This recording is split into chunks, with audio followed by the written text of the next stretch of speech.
என்னம்மா ஜனனி, இந்த வெயில் இந்த புள்ளைய கூட்டிட்டு இப்படி வர? அது ஒன்றும் இல்லைங்கம்மா, தம்பி இந்த வருஷம் ஸ்கூலில் சேர்க்கணும்ல, அதனால தான் அந்த ஸ்கூலில் போய் சேர்த்துட்டு வரேன். நான் சொல்றேன்னு தப்பா எடுத்துக்காதம்மா. நீயே சொந்த வீடு கூட இல்லாம வாடகை வீட்டில் இருக்கிறம்மா.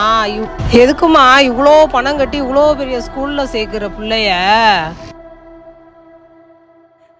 ஏதாவது கவர்மெண்ட் ஸ்கூல்ல சேர்த்து விடலாம்லம்மா அந்த பையனை.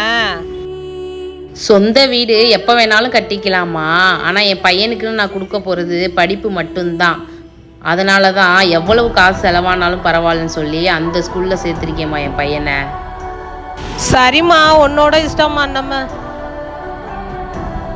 அம்மா, நான் நல்லா படிச்சு உனக்கு சொந்தமா வீடு கட்டி தரேம்மா.